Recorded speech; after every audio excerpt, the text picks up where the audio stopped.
우리 다 같이 자리에 일어나셔서 고개 들어 주를 맞이하심으로 찬양하심으로 주의 은혜를 하나님께 드리겠습니다.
사도신경으로 신앙 고백하시겠습니다.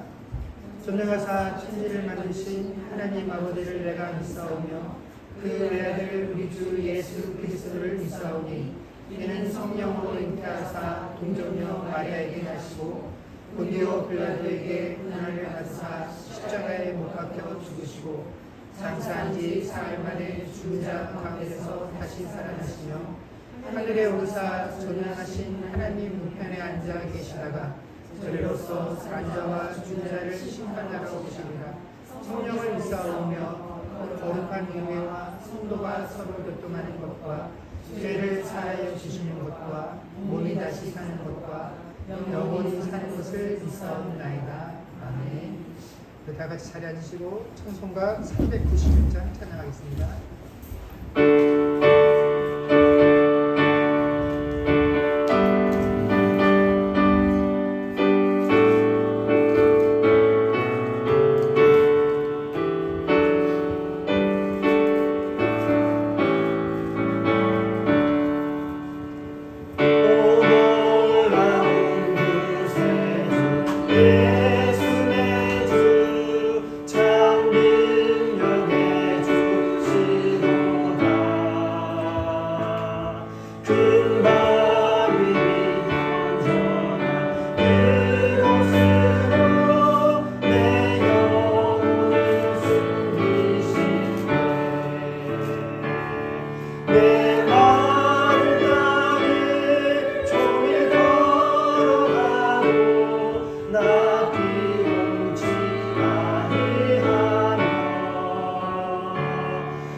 큰 기쁨 주 주님을 찬양토록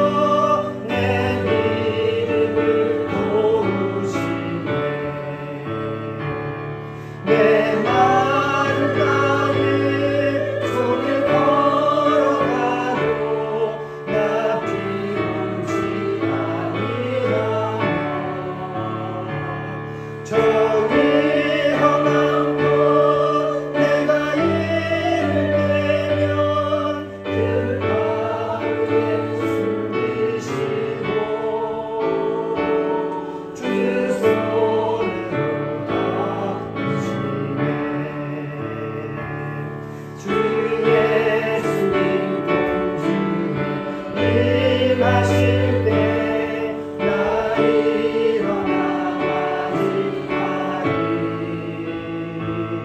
그 구원의 은총을 노래하리.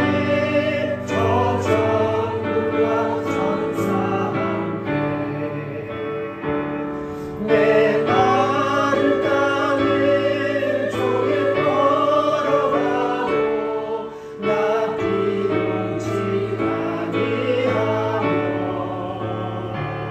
저기 험한 곳 내가 이를 때면 그 바위에 숨기시고 주 손으로 덮으시네.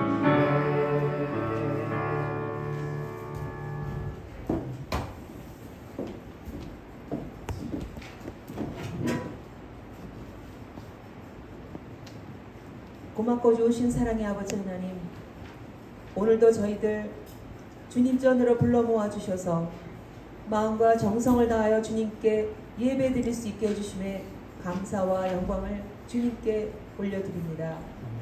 저희들이 살고 있는 이 세상은 우리들이 다 이해할 수도 용납하기도 어려운 일들이 우리를 둘러싸며 과학과 문명의 발달, 사상과 종교의 다양함 속에서 한치 앞을 알 수 없는 하루하루를 살아가고 있습니다.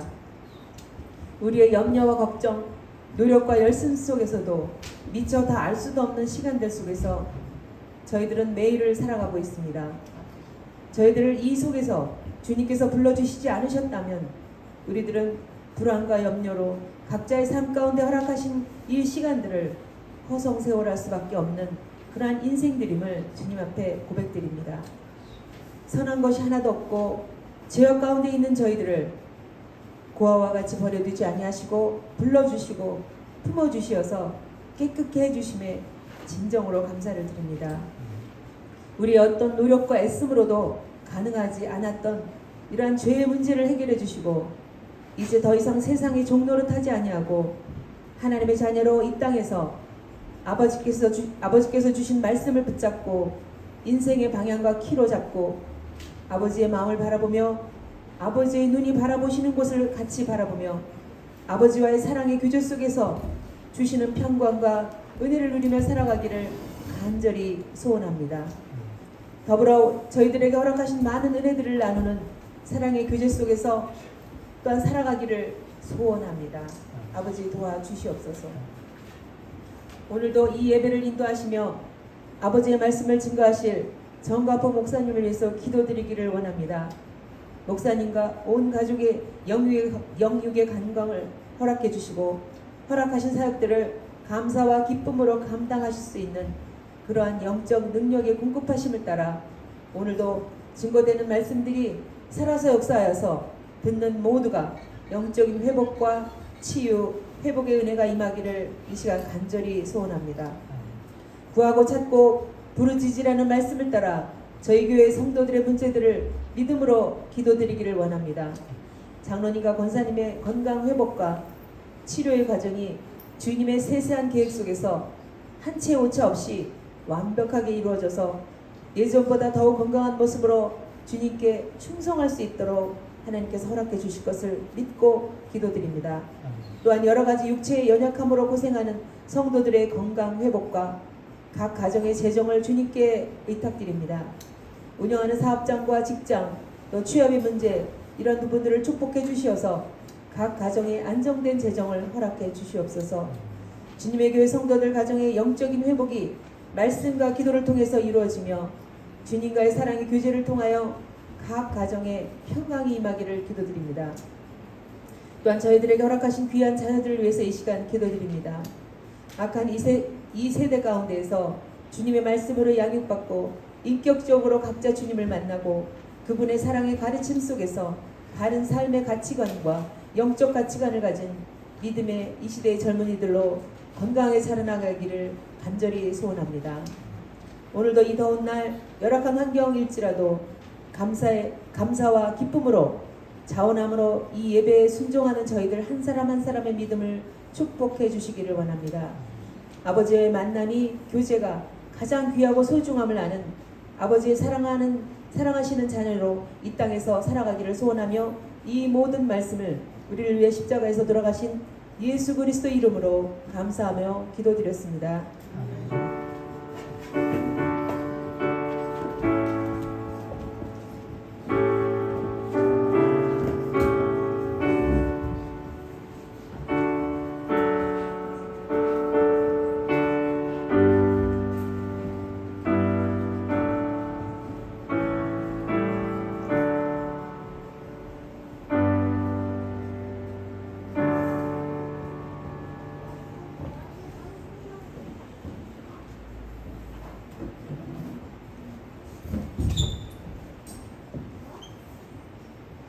네, 봉헌하겠습니다.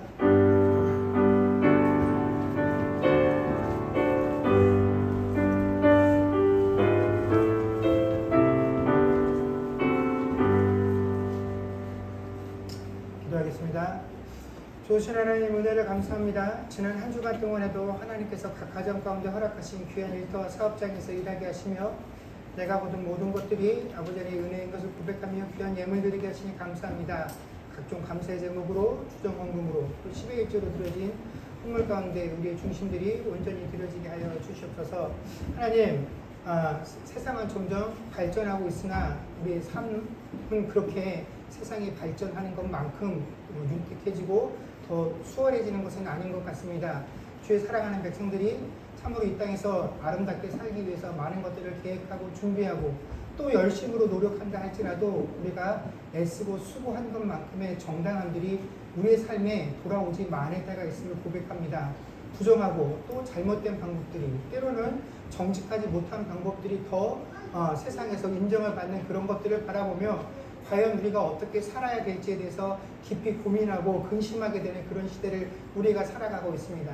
그럼에도 불구하고 주여 이 사랑하는 백성들에게 먼저 중요한 것들이 무엇인지를 깨닫게 하여 주셔서 아버지 하나님 아무리 어렵고 긴박하고 힘든 상황에서도 또 나를 어렵게 하는 그 고통의 상황 가운데서도 먼저 그의 나라와 그의 의를 구하는 자들 되게 하여 주옵소서. 그러면 이 모든 것을 너희에게 더하리라 하신 그 말씀이 참으로 우리의 삶 가운데서 이루어짐들을 주의 사랑하는 백성들이 삶으로 입술로 증거하며 그것으로 인하여 하나님께 기뻐 찬양할 수 있는 주의 백성들의 삶이 되어지게 하여 주옵소서. 하나님, 이른 아침부터 늦은 저녁까지 때로는 밤을 새워 일을 합니다.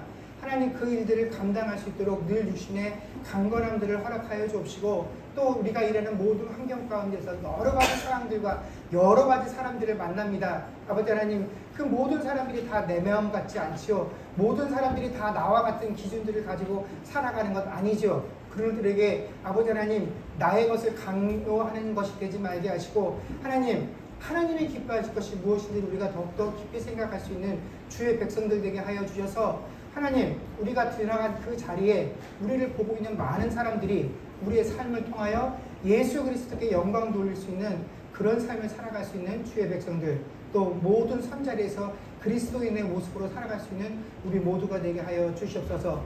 오늘도 피치 못할 형편들로 인해 함께하지 못하는 지체들이 있습니다. 하나님, 주께서 기억하시고 어디에 있든지 간에 동일한 은혜로 함께하여 주시기를 소망하며 우리 주 예수님 이름으로 기도드립니다. 아멘. 네, 우리 학생들은 본과 공부하러 이동하겠습니다.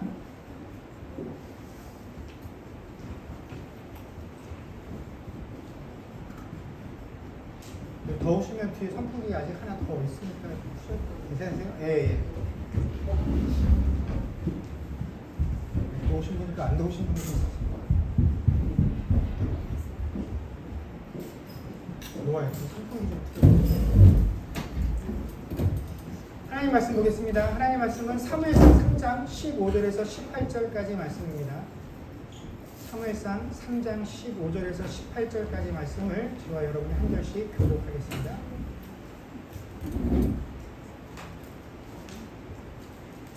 사무엘이 아침까지 누웠다가 여호와 집의 문을 열었으나 그 이상을 엘리에게 알려 하기를 두려워하더니 엘리가 사무엘을 불러 이르되 내 아들 사무엘아 하니 그가 대답하되 내가 여기 있나이다 하니 이르되 내게 무엇을 말씀하셨느냐 청하노니 내게 숨기지 말라. 내게 말씀하신 모든 것을 하나라도 숨기면 하나님이 내게 벌을 내리시고 또 내리시기를 원하노라 하는지라. 사무엘이 그것을 그에게 자세히 말하고 조금도 숨기지 아니하니 그가 이르되 이는 여호와이시니 선하신 대로 하실 것이니라 하니라. 아멘. 오늘 저희가 본문 말씀은 15절부터 18절까지 4절만 읽었습니다만, 사실 오늘 저희가 읽은 내용은 사무엘상 2장 12절부터 시작되어지는 엘리 집안에 관한 그 내용들이 쭉 이어지는 내용들이죠. 그래서 성경에 오늘 저희가 읽지는 않았습니다만 하나님께서 오늘 사무엘을 만나시는 장면이 이 앞에 소개되는데, 하나님께서 사무엘을 부르실 당시의 시대 상황을 뭐라고 표현하고 있냐면 1절에 여호와의 말씀이 희귀하여 이상이 흔히 보이지 않던 시기다라고 설명을 하고, 바로 뒤이어서 2절과 3절에 보면 엘리의 눈이 점점 어두워가서 잘 보지 못하는 그때에 그가 자기 처소에 누웠고 하나님의 등불은 아직 꺼지지 아니하였으며 사무엘은 하나님의 궤에 있는 여호와의 전 안에 누워있더니라고 기록이 되어 있습니다. 우리는 이 구절을 잘 알고 있죠. 그래서 이 두 구절을 통해서 엘리에 대해서는 이 엘리의 눈이 어두워졌다라는 이 구절을 우리가 그가 육체적으로 나이가 많아서 노쇠했다라는 그런 의미로 받아들이기보다는 그의 영적인 안목이 어두워졌다라는 식으로, 또 대제사장이 자기 처소에 머무르고 있다라는 이 부분은 그가 참 게으르다라는 식으로 엘리를 평가하고, 반대로 이 사무엘에 대해서는 그가 하나님 전에서 잠을 자는 것을 그가 그만큼 열정적으로 하나님을 사모하는 사람이었다라고 해석을 합니다.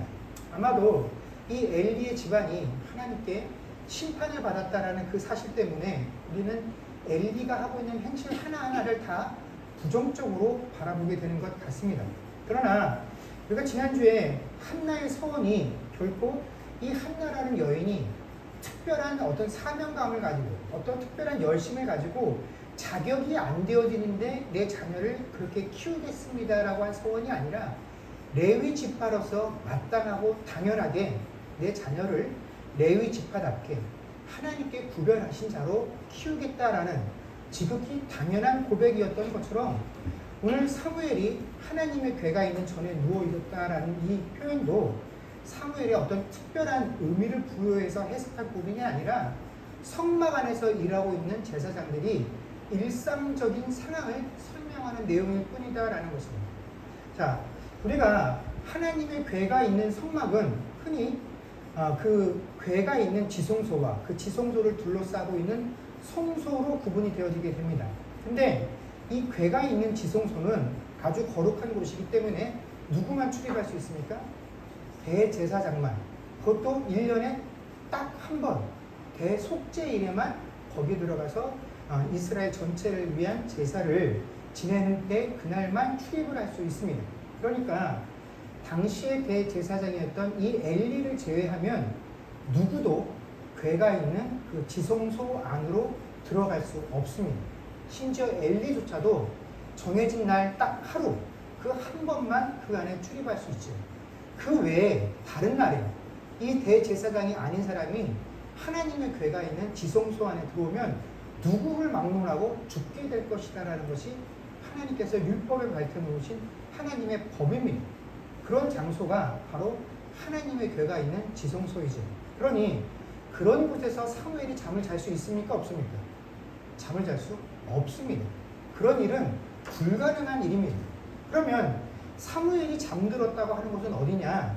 그 지성소의 밖에 있는 성소를 의미하는데, 이 성소도 아무 사람이나 제사장이거나 레위 지파면 아무나 거기에 들어갈 수 있는 것이 아니라 그 성소도 율법에 따라서 정해진 순서가 있습니다.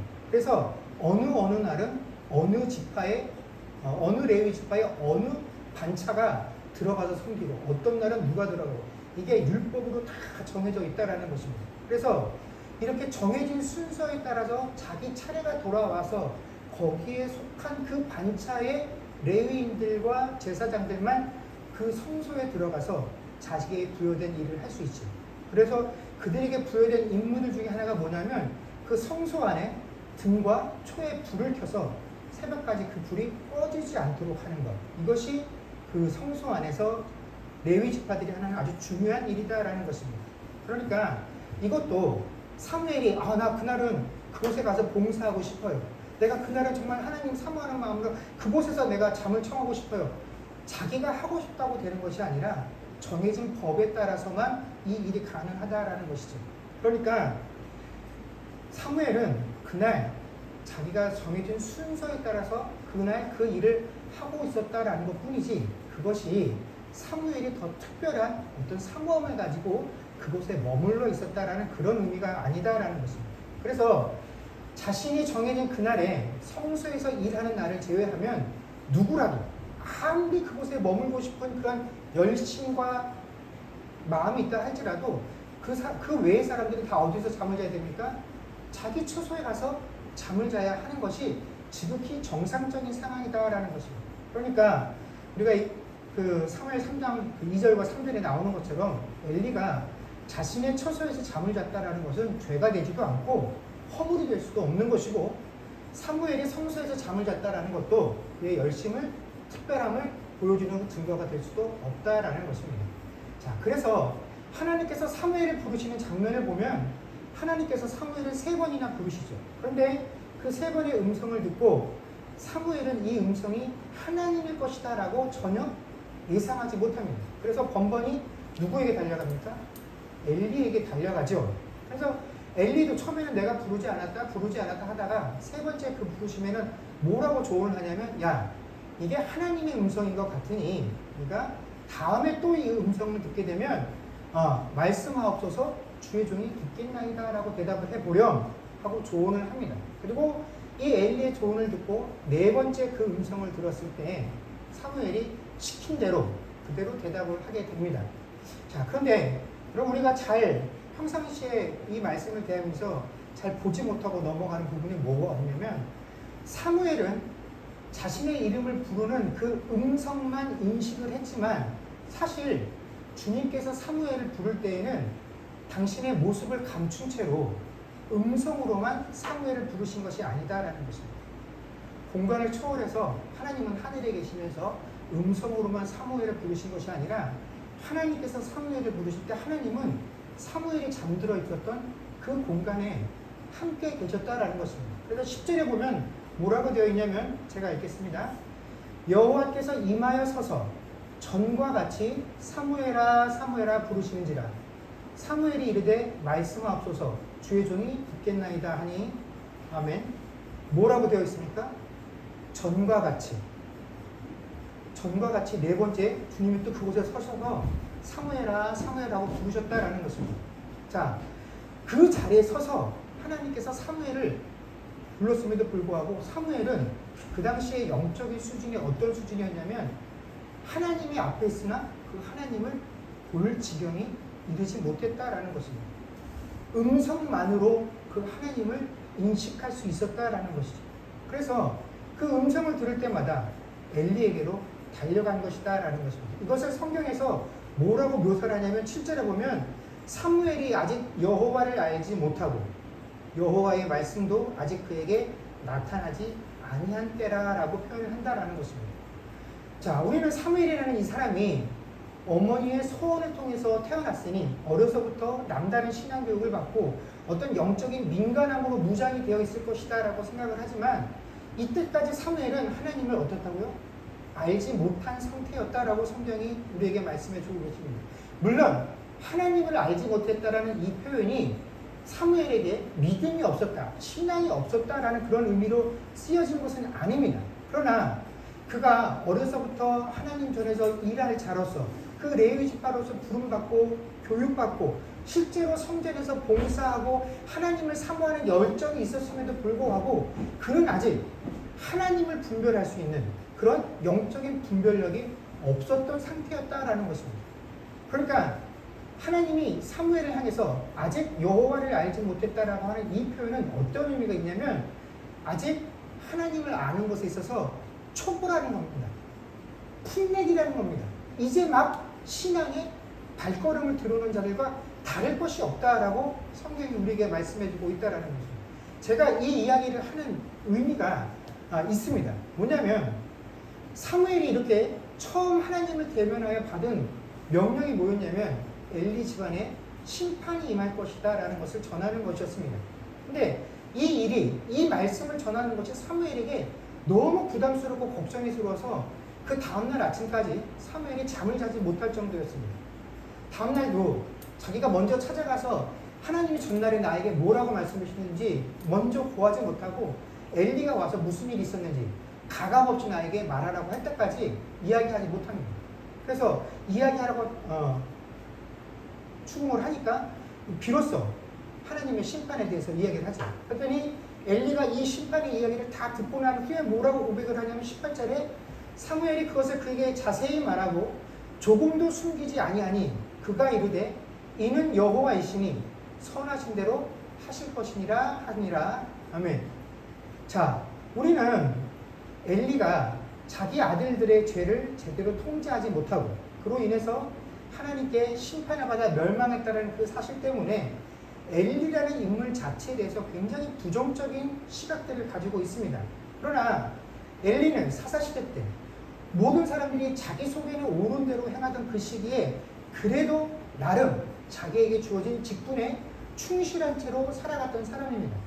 지난주에도 살핀 것처럼 한나가 원통업으로 하나님께 울부짖으며 기도할 때 이 엘리가 한나에게 뭐라고 권면합니까? 하나님께서 네가 기도하여 구하는 것을 허락하시기를 원하노라 라는 이 말씀으로 권면을 합니다. 그런데 이게 제가 굉장히 중요한 메시지라고 하지 않았습니까? 왜냐하면 여러분 이것이 목회자나 교회나 어떤 영적 지도자들에게 있어서 아주 중요한 덕목이기 때문에 그렇습니다. 목사나 교회 안에 있는 다른 영적인 지도자들이 자신들의 권위에 취해버리면 어떤 착각을 하냐면 자기 자신을 중보자라고 착각을 합니다. 내가 기도하면 내가 교회에서 맡고 있는 이런 직분과 권위가 있으면 내가 그 사람을 위해서 기도하면 기도한 대로 이루어진다라는 그런 착각들을 하고 같이 기도하니까 될 거야 라는 식으로 함부로 그가 바라는 약속을 보장해 준다라는 것입니다. 그런데 엘리는 대제사장이라고 하는 그런 직분과 권위가 있었음에도 불구하고 그런 직분과 권위를 이용해서 얼마든지 한나의 마음에 들 수 있는 그런 대답을 해줄 수 있음에도 불구하고 그는 아무것도 약속해 주지 않습니다. 네가 기도한 것을 네가 하나님께 구한 것을 하나님께서 허락해 주시기를 내가 구한다라고 이야기한다라는 것이죠. 무엇도 약속해 주지도 않고 보장해 주지도 않으면서 네가 하고 있는 그 기도의 응답 그것을 허락하실지 아니하실지 누구에게 달렸다라고 이야기합니까? 하나님께 달려있다라고 이야기합니다. 너는 너무 원통하면서 울면서 기도하겠지만 내가 인간적인 마음으로는 그게 되었으면 좋겠는데 나도 하나님께서 그것을 허락해 주시기만을 기도할 뿐이지 된다고 말할 수 없다라는 것입니다. 오직 하나님만 신뢰하고 하나님만 기대할 수 있도록 이 엘리가 권면을 했다라는 것입니다. 이것은 굉장히 중요한 사실입니다. 모든 것을 자기가 옳은 대로 행하는 그 시대에 하나님 바라보고 하나님 허락하는 대로 우리는 순종하며 살아가는 존재다라는 사실을 권면할 수 있을 만큼 그는 영적인 악력이 뛰어난 지도자였다라는 것입니다. 또 엘리는 그 사무엘의 이야기를 듣고 나서 이것이 하나님께서 사무엘을 부르고 있다라는 사실들을 깨달을 만큼 영적인 민감함과 분별력이 있었던 사람입니다. 여러분 근데 한번 생각해 보십시오. 제가 목사입니다. 제가 목사인데 교회에 나온 지 며칠 되지도 않은 사람이 지금 사무엘과 똑같은 그런 상황을 놓고 저에게 와서 목사님 내가 이런 음성을 듣는데 아니면 같이 기도하는 중에 그렇게 했다라고 말을 하면 목사님 제가 얼마나 자존심 상할까요?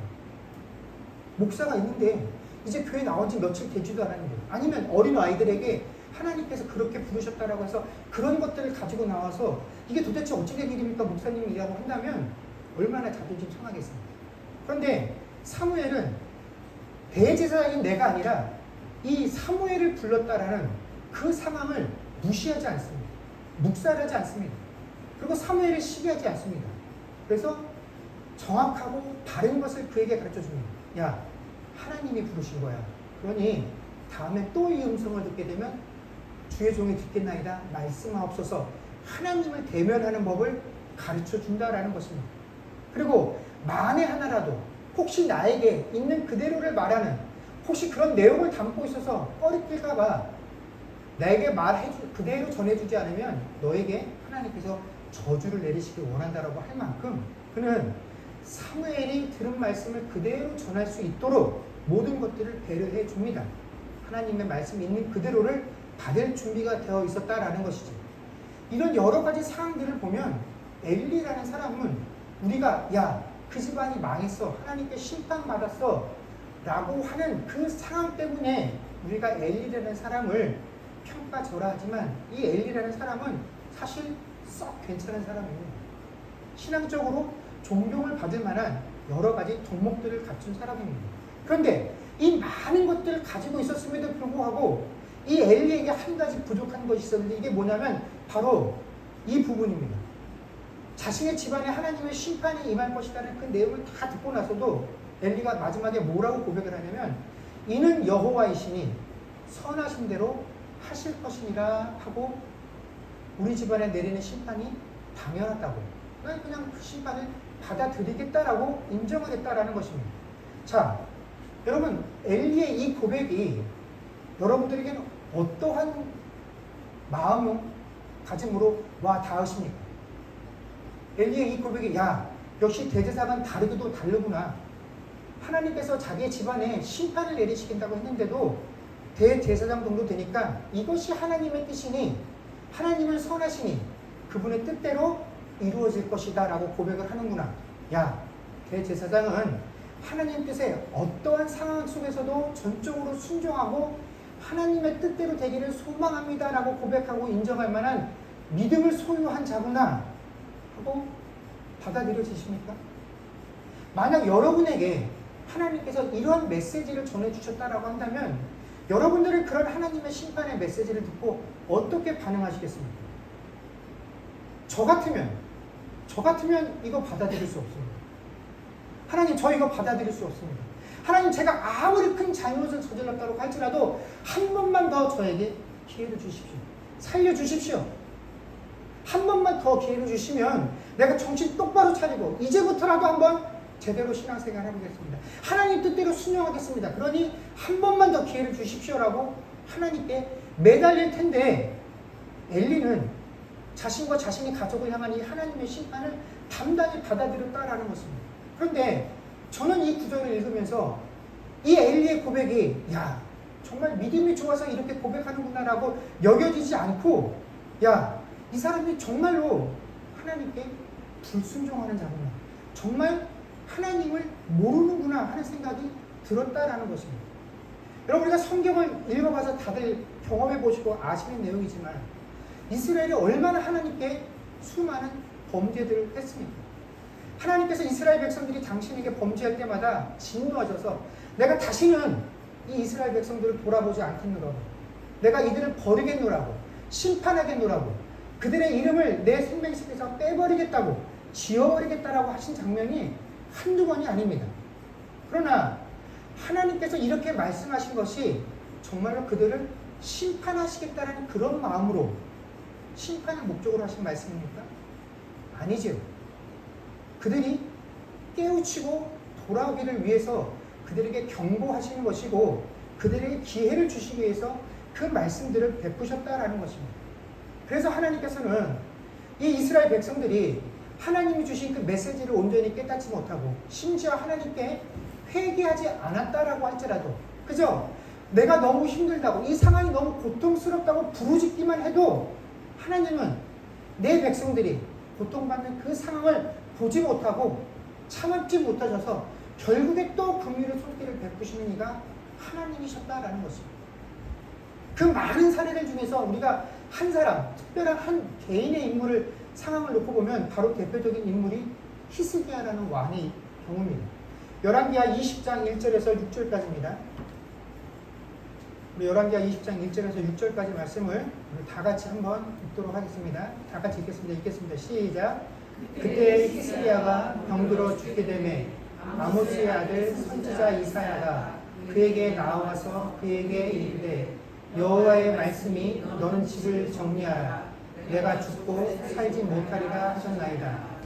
히스기야가 낯을 벽으로 향하고 여호와께 기도하여 이르되 여호와여 구하오니 내가 진실과 전심으로 주 앞에 행하며 주께서 보시기에 선하게 행한 것을 기억하옵소서 하고 히스기야가 심히 통곡하더라. 이사야가 성읍 가운데까지도 이르기 전에 여호와의 말씀이 그에게 임하여 이르시되 너는 돌아가서 내 백성의 주권자 히스기야에게 이르기를 왕의 조상 다윗의 하나님 여호와의 말씀이 내가 내 기도를 들었고 내 눈물을 보았노라. 내가 너를 낫게 하리니 내가 3일 만에 여호와의 성전에 올라가겠고 내가 내 날에 15년을 더할 것이며 내가 너와 이 성을 아수르 왕의 손에서 구원하고 내가 나를 위하고 또 내 종 다윗을 위함으로 이 성을 보호하리라 하셨더라. 아멘. 자, 우리가 잘 알고 있는 내용들입니다. 히스기야가 병들어 죽게 되었죠.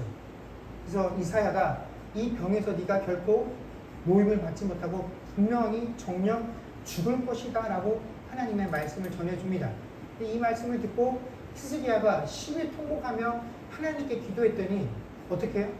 이 말을 다 전하고 이 성 중간쯤 왔을 때 이미 하나님께서 마음을 돌리시죠.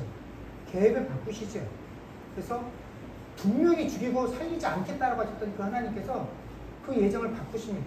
그래서 히스기야에게 15년의 생명을 더 연장시켜 주십니다. 그런데 왜 하나님께서 그의 생명을 다시 15년이나 연장시켜 주셨을까요? 히스기야가 기도했기 때문이 아닙니다. 물론 히스기야가 기도를 하긴 했지만 하나님께서 그 히스기야의 기도를 들어주신 이유는 그가 통곡하며 기도하고 또 예전에 그가 잘한 것을 하나님께서 기억하셔서 그런 것이 아니라 하나님께서 다윗에게 하신 약속이 있었다라는 것입니다. 하나님께서 다윗에게 뭐라고 약속하셨냐면 내가 너의 후손으로 영원히 이 왕국을 망하게 하지 않고 이어가게 될 것이다. 너의 후손들로. 그런데 여러분 하나님께서 히스기야에게 너가 죽고 반드시 이 질병에서 낫지 못할 거야 라고 하셨던 그 시점에 히스기야에게 후사가 없었습니다. 이 상황에서 히스기야가 죽게 되면 어떻게 됩니까? 하나님께서 다윗에게 하셨던 그 약속을 지키실 수가 없죠. 그래서 뭐라고 성경에 되어 있습니까? 내가 16절에 보면 내가 나를 위하고 내 종 다윗을 위함으로 라고 말씀하십니다. 내가 내 종 다윗에게 했던 그 약속을 이루기 위해서 내가 히스기야를 죽이겠다고 했던 그 내 마음을 바꾸겠다라고 말씀하셨다라는 것입니다. 히스기야의 죄에도 불구하고 그가 후사를 이을 수 있도록 그의 기도를 들어주셨다라는 것입니다. 엘리 역시 마찬가지죠. 여러분 하나님께서 다윗에게 영원히 너를 통해서 너의 후손으로 이 하나님의 나라를 다스릴 수 있는 그 왕조가 끊이지 않겠다고 약속하셨던 것처럼 제사장직은 어떻습니까? 하나님께서 모세형 아론에게 주신 영원한 약속이지.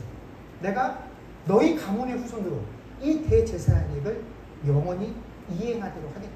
너의 후손이 아니고선 이 일을 할 수 없어 라고 한 것이 이 대제사장직을 향한 하나님의 약속이었습니다. 그러니까 왕도 이 제사장도 하나님께서 약속하신 것이기 때문에 하나님은 어떻게든지 당신의 그 약속을 지키기 위해서 애쓰실 것이다 라는 것입니다. 그런데 이 두 사람의 반응이 너무나 달랐죠. 히스기야는 넌 죽을 거야 라는 그 하나님 앞에 울며 통곡하며 기도했더니 하나님이 그 계획을 바꾸셨는데 엘리는 하나님의 자비를 구하지 않았다라는 것입니다. 왜 구하지 않았습니까? 하나님의 약속에 대한 소망이 없기 때문에 그렇다라는 거죠. 하나님이 우리 조상에게 주신 약속이 있잖아요. 나와 내 자녀, 내 아들들이 죽게 되면 도대체 누가 이 직을 이어갑니까 하나님? 이러실 수는 없지요. 내가 잘못하고 내 아들들이 잘못했지만 하나님이 하신 그 약속을 이루시기 위해서라도 우리를 용서해 주십시오. 하나님의 거룩과 영광을 위해. 그러나 엘리는 그 소망이 없었다는 거죠. 하나님이 그렇게 하시겠다면 하나님은 선하신 분이니 그렇게 하십시오 라고 했다라는 것입니다. 그래서 결국 엘리와 엘리 아들 다음 때 솔로몬 왕 때에 이 대제사장의 가문이 다른 집안으로 넘어가게 되죠. 저는 이것이 엘리의 죄고 그들의 자녀였던 홈리와 비누아스의 죄라고 생각을 합니다. 이 사람들이 가지고 있었던 죄의 본질이 뭐냐면 홈리와 비누아스의 죄에 대해서 사무엘상 2장에 이렇게 기록되어 있습니다. 제가 읽겠습니다. 엘리의 아들들은 행실이 나빠 여호와를 알지 못하더라. 이 소년들의 죄가 여호와 앞에 심히 크면 그들이 여호와의 제사를 멸시함이었더라 라고 되어 있습니다. 자, 여기서 그들의 행실이 나빴다라는 것은 제사장인 그들이 하나님께 쓰일 이 제사에 쓰일 제물들을 하나님께 드리기 전에 먼저 임의로 자신들이 먼저 좋은 것들을 빼돌리고 성전에서 일하고 있는 여자들을 성적으로 추행한 그런 행위들을 말합니다. 그런데 이 천인공론할 이 나쁜 행실들을 그들이 왜 저지르게 되었냐면 하나님을 알지 못했기 때문이다라고 성경이 얘기를 하고 있습니다. 자, 여기서 하나님이 그들을 향해서 하나님을 알지 못했다라는 것이 어떤 의미일까요? 여러분, 어떻게 제사장들이 하나님을 모를 수 있습니까? 홈리와 비누아스는 그 집안에서 제사장직을 행하고 있는 아버지 밑에 태어나서 어려서부터 아버지가 하고 있는 일들을 보면서 커왔습니다. 이제 그 일을 도울 수 있는 나이가 됐을 때는 당연히 대제사장이었던 아버지를 도와서 그 일을 감당했었고, 아버지가 나이 들어서 더 이상 그 일을 할 수 없을 때에는 홈리와 비누아스가 그 일을 대신하고 있었던 사람이었지, 그 직을 하고 있었다라는 것입니다. 그 직책을 받아서 이스라엘 백성들의 죄를 담당하는 제사를 드리는 그 일을 익숙하고 능숙하게 하고 있었다라는 것입니다. 그런 제사장들이 하나님을 모른다라고 한다면 도대체 이스라엘 백성들 중에 어떤 사람이 하나님을 알 수 있겠느냐 하는 것입니다. 그런데 여기서 그들이 하나님을 안다라고 하는 것은 그저 자신들이 하고 있는 그 일을 능숙하게 하고 있다라는 것을 의미한다라는 것 뿐입니다. 그저 내게 맡겨진 그 종교적인 행위, 그 역할에 능숙할 뿐이라는 것인데, 여러분, 능숙한 것은 결국 하나님을 아는 것이 아니다라는 것입니다. 여러분, 세속적인 일은 그 일을 능숙하게 하는 사람을 보고, 야, 그 일에 도가 통한 사람, 저 사람은 그 일에 완벽하고 그 일에 익숙한 사람이에요. 당연히 그 일에 익숙하려면 그것을 잘 알아야 할 수 있다고 평가를 해주지만, 하나님을 아는 것은 결코 그 일에 능숙하고 그 일에 익숙한 것하고는 전혀 상관이 없다라는 것입니다. 결코 종교적 행위의 능숙함이나 익숙함이 하나님을 아는 것을 표현하는 척도가 될 수 없다라는 것입니다. 여러분, 그런데 오늘날 신자인 우리들의 모습이 그렇지 않습니까? 우리는 이제 기독교에 대해서 너무 익숙합니다. 교회 생활에 대해서 너무 익숙합니다. 태어나서부터 어머니 손에, 부모들의 손에 이끌려 교회에 나오기 시작했고, 그렇지 않다라고 할지라도 교회에 몇 년 이상 출석하게 되면 심지어 예수를 믿지 않아도 이제 교회가 어떻게 굴러가는지 압니다. 예배가 어떤 식으로 진행되어지는지 압니다. 기도를 하고, 기도 끝에는 예수님의 이름으로 기도합니다 하고, 교회에는 어떤 절기가 있고, 교회에서는 헌금을 하고, 교회에 어떤 직책들과 어떤 제도가 있고, 그래서 이런 절기와 이런 직책들을 다 아니까, 이런 질서들을 다 아니까, 이런 것들에 맞춰서 내가 잘 생활하고 있으면, 이것들을 다 참여하고 있으면 이것을 하나님 아는 것이다 라고 말할 수 있느냐 하면 결코 그럴 수 없다라는 것입니다. 여러분, 예식과 교회 예절을 아는 것이 하나님을 아는 것이 아닙니다. 이런 것에 익숙해지고 능숙하게 행하는 것이 하나님을 아는 것이다 라고 표현할 수 없다라는 것입니다. 하나님을 경외하고 하나님 말씀에 순종하는 자들만이 하나님을 아는 자들입니다. 그래서 오늘 사무엘상 3장에 보면 사무엘이 여호와를 알지 못했다라고 성경에 기록을 하고 있지만, 이 여호와를 알지 못했다라는 것은 홈리와 비누아스가 하나님을 알지 못했다라는 것과는 차원이 다른 내용이다라는 것입니다.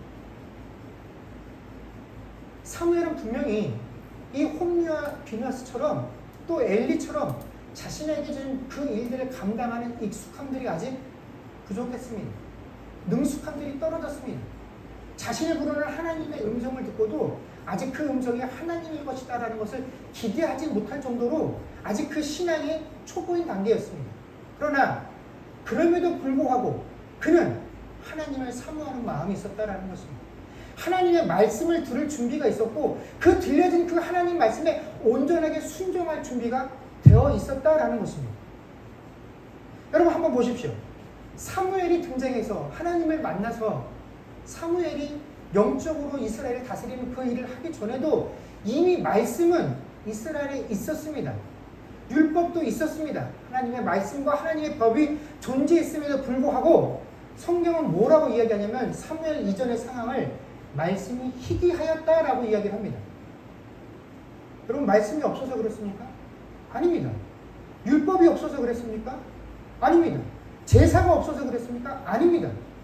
문제는 말씀도 있고 율법도 있고 제사도 있는데 그 말씀과 율법과 제사를 대하는 우리들의 마음이 하나님께 순종하고 하나님 말씀을 들을 자세가 되어 있지 않기 때문에 말씀이 희귀한 그 시대가 도래했다라는 것입니다.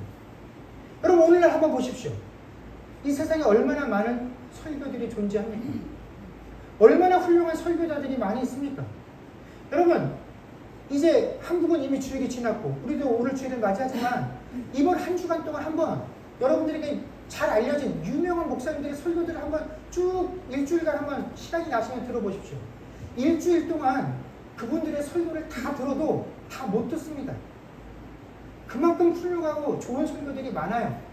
그러나 실제로 많은 신자들이 자기가 드리는 그 교회, 그 예배와 그 설교 말고도 자기가 사모하는 훌륭한 목사님들의 설교들을 찾아서 듣고 예배를 찾아서 드립니다. 우리가 이런 세대를 살고 있습니다. 이런 세상입니다. 그러나 이런 세상임에도 불구하고 여러분도 알고 저도 알고 여전히 하나님의 말씀이 희귀한 시대라고 우리가 이 상황을 부인할 수 없는 그런 시대를 살고 있습니다. 설교자가 없기 때문입니까? 아니죠. 교회 예배가 부족하기 때문입니까? 아닙니다. 목사나 교회 탓으로 돌릴 수 없는 것은 우리에게 충분히 하나님 말씀을 듣고 그 말씀에 순종할 수 있는 너무나 좋은 수단과 방법들이 우리에게 이미 존재하기 때문에 우리 그런 것들로 핑계할 수가 없다라는 것입니다. 문제는 말씀을 대하는 우리들 자신이다라는 것이죠. 진지하게 말씀을 받아들이지 않는다라는 것입니다. 사무엘이 내가 들은 말씀이 너무나 겁나고 두려운 내용이라서 이것을 어떻게 옮겨야 될지 해야 될지 안 해야 될지도 걱정스러워서 밤을 꼬박 새울 만큼의 그런 하나님의 말씀을 들었지만 그 말씀을 들은 그대로 행한 것 같은 그런 진지함과 말씀에 대한 순종의 자세가 우리에게 없기 때문에 여전히 말씀이 희귀하다라고 하는 그런 시대를 우리가 살게 된다라는 것입니다. 여러분, 능숙하지 못한 것은 아무런 문제가 되지 않습니다. 우리가 아무리 종교적인 용어와 행위에 능숙하다 할지라도 하나님께 순종하지 않고 그 말씀에 진지하지 못한다라고 한다면 우리는 하나님을 알지 못하는 자들입니다. 여러분, 하나님을 알지 못하면 필연적으로 하나님을 무시하게 되어 있습니다. 그 종교적 행위를 아무리 드려도 하나님을 알지 못하면 그 행위를 통해서도 하나님을 못되게 할 수 있습니다. 이것은 필연적인 겁니다. 어쩔 수가 없는 겁니다. 그래서 엘리도 홈리와 비나스도 성전에서 일하지만 그 성전에 있는 그 모습으로 인하여 하나님의 진노를 받게 된다라는 거죠. 사랑하는 성도 여러분, 우리가 신앙생활할 때 이제 내가 얼마나 오랫동안 신앙생활을 했는지, 내가 어떤 직분을 가지고 있고 어떻게 종교적 행위들을 하고 있는지 그 교회의 전통과 기독교 신앙의 익숙함을 가지고 그것들을 자랑하면 이렇게 하고 있으면 내가 신앙생활 잘하고 있다라고 여기는 자들이 되지 말게 마시고 우리가 진정 하나님 아는 자들이 되어서 그 하나님의 말씀을 통하여 우리에게 하신 그 말씀의 풍성함들을 누리면서 할 수 있는 저와 여러분들이 되어질 수 있기를 주의 이름으로 간절히 축원합니다. 기도하겠습니다.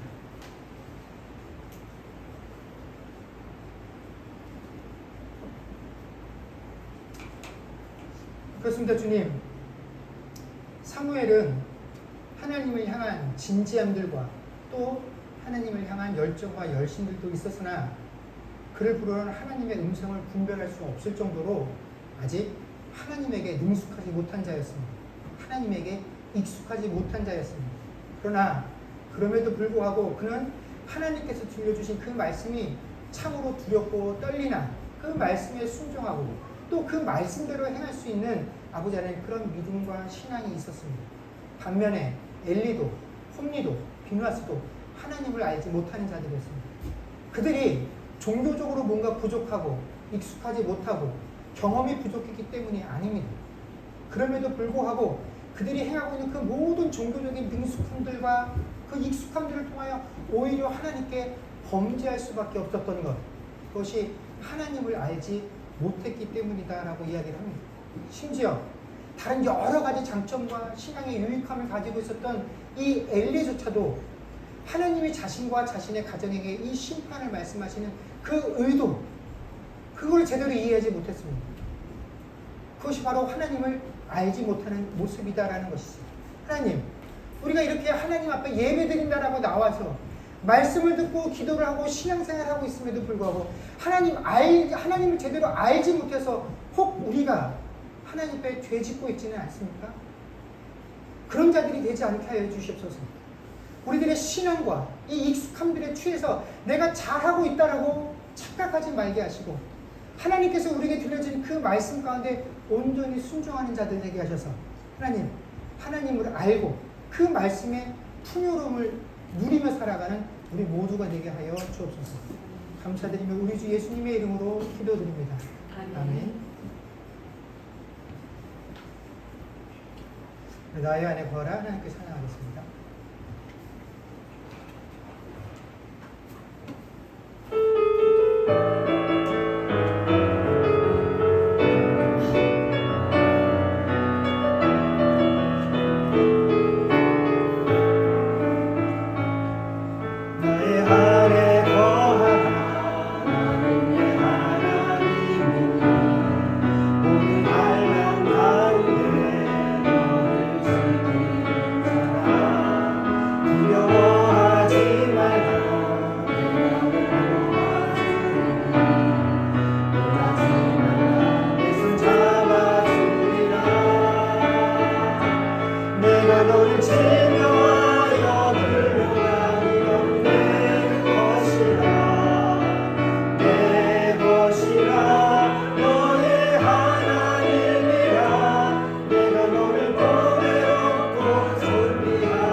지금은 우리 주 예수 그리스도의 은혜와 하나님 아버지의 크신 사랑과 성령님의 교통하심과 충만케 하시는 역사가 이제는 여호와를 힘써 알기를 소망하며 우리에게 들려주신 그 마음 가운데 순종함을 통해 그 말씀의 풍요로움을 누리며 살기로 고백하는 주의 백성들과 그들의 가정과 사업과 자녀들과 그 미래와 이 교회 위에 이제로부터 영원토록 함께 있을지어다.